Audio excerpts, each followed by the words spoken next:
My name is Lanre Peter Elufisan. I am the Executive Director of Ominira Initiative for Economic Advancement, a think tank in Nigeria. Our mission is to research and advance solutions to socio-economic issues. Many Nigerians are poor. They live below the poverty line, and that's obviously because we have a high unemployment rate. Inflation rate is also another problem. On the side of political freedom, I think Nigeria is politically free.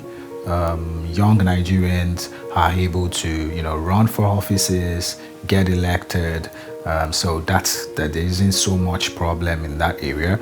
But when you talk about economic freedom, I think we have a lot of work to do there. I think there's so much work to be done, and the areas that we need to improve on is the legal system and property rights, the freedom to trade internationally, and obviously regulations and ease of doing business.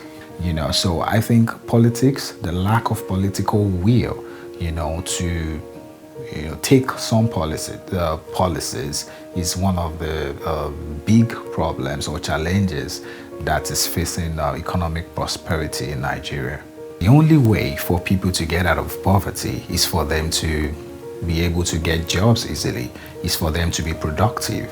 How do we get jobs for these people? We need to get investments, we need more businesses to start up, we need industrial manufacturers, people to start companies. So why aren't people doing this? What exactly is the problem? Why are we not getting enough jobs? Obviously, no investor would want to come into a society where the rule of law is not respected, where property rights are not clear, property laws are not clear, where they're not sure of where they don't think it is safe for their investment. So first thing first, we need to make our society safe for investment. Nigerians are entrepreneurial. In Nigeria, the customs, is a revenue generating institution, which means that they are more concerned about how much they can make, for the government than letting Nigerians trade freely across the borders. But the problem, again, is, when you're moving across borders, there's the custom officers, who are always at the borders, there are the police officers. These people are there to generate revenue for the government. And that means that, they are going to try to get as much as they can from you.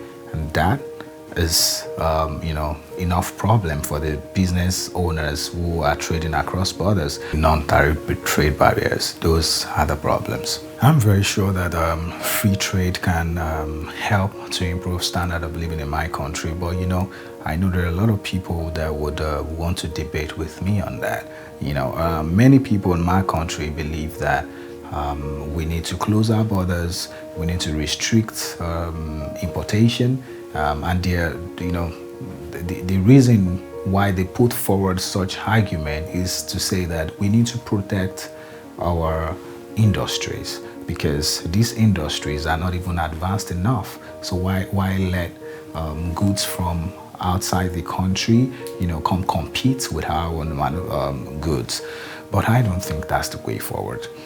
A couple of years ago, I was a member of African Students for Liberty.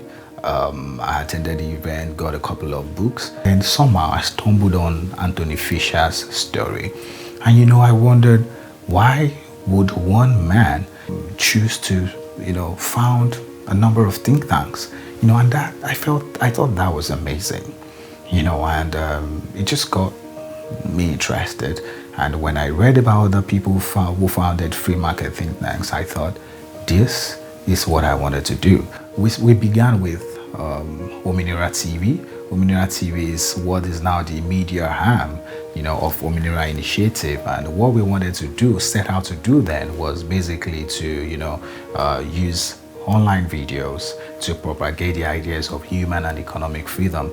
And we still do that, but we've now moved, beyond that. Now we're also doing research and policy advocacy. Last week I was speaking with the fellows on the Free Trade Fellowship that was supported by IATP, and was a 6-month project where we assembled 5 free trade fellows, each of them publishing in top newspapers once a month. And so far, the 5 fellows in the last 6 months have published about 30 articles in top publications. I believe that those articles have reached hundreds of thousands, if not a million people. That project ended today, and we're so proud, that, and thankful to the IATP, for supporting that. The IATP has been a great support of our work, and the IATP was, instrumental in helping us, bring together, decision makers and, academics, to push forward the idea of trade and economic freedom. And also, they supported us in publishing a book titled Trade and Globalization by Eamon Butler.